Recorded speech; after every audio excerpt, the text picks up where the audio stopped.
Hello friends, ये है reactive power manager. इसे एपीएफसी कंट्रोल रिले भी बोलते हैं। इससे क्या होता है कि पावर फैक्टर जो है मेंटेन होता है। इसमें हम एक सेटिंग करते हैं, उस हिसाब से ये पावर फैक्टर को मेंटेन रखता है। इसमें जो मॉडल लिखा है RPM 14 डेट में से इसमें 14 कैपेसिटर बैंक हम कनेक्ट कर पाते हैं। ठीक है, इसलिए उसको RPM 14 भी बोलते हैं। RPM ऐड भी रहता है, मतलब उसमें हम 8 ही कैपेसिटर बैंक कनेक्ट कर पाते हैं। ठीक है, ये RPM 14 है, इसलिए हम 14 इसमें कनेक्ट कर पाएंगे। ठीक है दोस्तों, अभी हमारे पास टोटल 12 कैपेसिटर बैंक है। ठीक है, और ये है RPM 14, इसमें 14 कनेक्ट कर पाते हैं, लेकिन हमारे पास 12 होने के कारण हम 2 जो है वो खाली छोड़ देंगे। ठीक है दोस्तों, सबसे पहले मैं आपको ये बता दूं कि कैपेसिटर बैंक होता कैसे है। कोई 15 kVAR का है, कोई 30 kVAR का है, ऐसे टोटल हमारे पास 12 कैपेसिटर बैंक है। अगर इसके अंदर हम देखे जाए तो इसके अंदर रहता है कुछ नहीं, आप देखेंगे तो हमारा एक MCB है।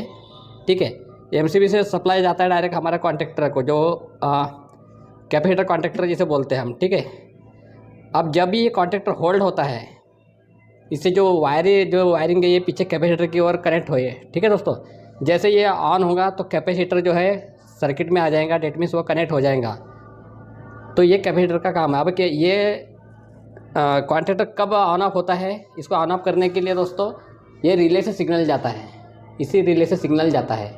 ठीक है, RPM 14 से, मतलब ये अपनी सुविधा अनुसार उसको ऑन ऑफ करता है। ठीक है, इसमें अगर आप नंबरिंग देखेंगे तो ये 1 से लेकर 14 तक नंबरिंग है। ठीक है दोस्तों, जो भी कैपेसिटर ऑन होता है इसमें उससे इंडिकेशन ऑन हो जाता है। अभी हमारा पावर फैक्टर है 0.9 है। ठीक है दोस्तों, अभी मैं आगे देखता हूँ प्रोग्रामिंग कैसे जाना है। प्रोग्रामिंग में जाने के लिए इसके जो पैरामीटर सेटिंग करने के लिए सबसे पहले हमें मेनू दबाना पड़ेगा।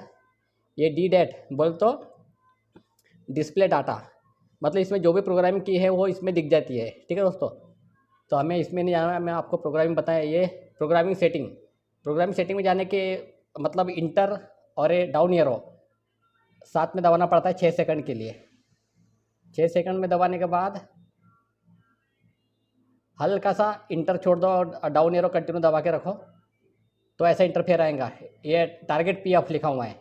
टारगेट PF हमने लिखा है 1, मतलब ये 1 को मेंटेन करने की पूरी कोशिश करेंगे, 1 के आसपास रहेगा या 1 रहेगा। ठीक है, अब आगे बढ़ेंगे। ये सिटी सेकेंडरी कितना है हमारे पास? 5 का। हमारे जो सिटी सेकेंडरी है दोस्तों उसमें 5 एम्पियर का है। ठीक है, इसलिए हमने 5 सेट किया है यहाँ पे। ये सिटी रेशो, इसमें सिटी 125/5 का सिटी है हमारे पास, तो इसलिए हमने यहाँ पे प्राइमरी में 125 डाला है और सेकेंडरी में 5, जो अभी आपने देखा। ठीक है दोस्तों, आगे बढ़ेंगे तो ये टाइम रहता है 5 सेकंड का, हमने टाइम रखा है जो स्विचिंग करने के लिए कैपेसिटर बैंक को। ठीक है दोस्तों, अब आगे बढ़ेंगे। ACB01 मतलब कैपेसिटर एक बैंक हमारे पास 15 kVAR का है, तो हमने यहाँ पे सॉरी, अभी हमारा जो कैपेसिटर बैंक है 15 kVAR का, वो अभी ख़राब हो गया है। इसी कारणवश हमने उसको 0 कर दिया, मतलब हमने यहाँ से बंद कर दिया है। ठीक है दोस्तों, अब आगे बढ़ेंगे। कैपेसिटर बैंक हमारा 30 kVAR का है। ठीक है, तो हमने 30 वैल्यू पुट किए है। ठीक है, हम इसको कम ज़्यादा कर सकते हैं, 31 ये डाउन करेंगे तो कम हो जाएगा।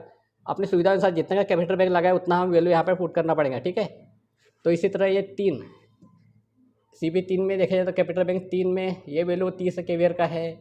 ये अपनी सुविधा अनुसार जितने भी कैपेसिटर बैंक लगे हैं सबकी वैल्यू हम यहाँ पे पुट कर सकते हैं। ठीक है दोस्तों, अब आगे बढ़ेंगे। देखो 15 या 8 में 15 kVAR का लगा है, 9 में 15 kVAR का लगा है, 10 में 5 kVAR का लगाया। ठीक है, 11 में 15 kVAR का लगा है, 12 में 15 kVAR का लगा है, 13 में 0 है, क्योंकि हमारे पास 12 कैपेसिटर से बैंक है, इसलिए 13 को हमने कुछ कनेक्ट नहीं किया, इसे 0 वैल्यू रख दिया है।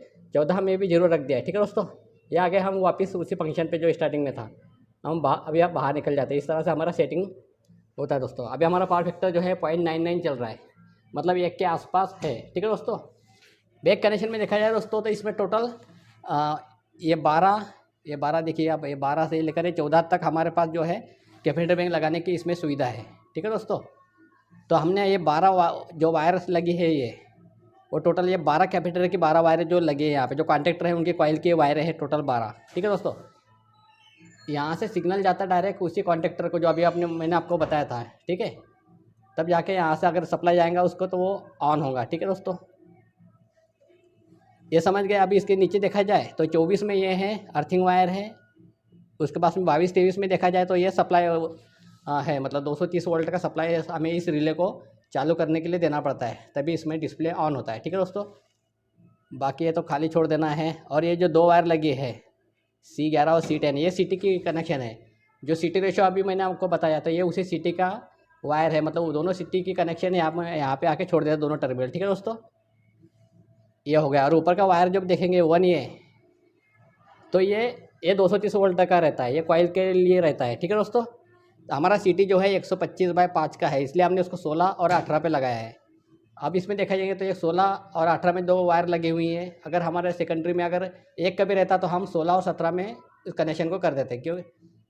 तो आप बैक साइड का कनेक्शन भी आप समझ गए होंगे दोस्तों। ठीक है, तो इसी तरह देखो अभी हमारा पावर फैक्टर 1 आ गया, क्योंकि हमने वहाँ पे 1 सेट करके रखा। अभी देखेंगे इस ऑप्शन से हम ऑटो मैनुअल कर सकते हैं। अभी ऑटो में चल रहा है हमारा, ये देखिए इसमें भी ऑटो का इंडिकेशन आ रहा है। ठीक है, अभी लीड में गया हमारा, अभी देखो ऑपरेट हो गया, तो ये देखो 99 पे आ गया। ठीक है दोस्तों, इसी तरह अगर इसमें कोई फॉल्ट आता है इसमें अलार्म आ जाता है। ठीक है, मैनुअल करेंगे तो हम इसको आज से 2 पे करना पड़ेगा स्विच, फिर हम उसी जो कैपिटल बैंक है इसको हम ऑन ऑफ ही इसी बटन से कर सकते हैं, स्टार्ट या ऑफ। अभी ऑन कंडीशन है क्योंकि लाइट जला हुआ है। आई होप आप ये फंडा समझ गए होंगे। अगर फिर भी आपका कोई कंफ्यूजन रहता है तो आप मुझे कमेंट्स जरूर कर सकते हैं दोस्तों। अगर मेरा वीडियो अच्छा लगा हो तो कृपया लाइक कीजिए, और मेरे चैनल को अगर पहली बार विजिट कर रहे हैं तो सब्सक्राइब जरूर कीजिएगा, और अच्छा लगा तो शेयर कीजिएगा। धन्यवाद।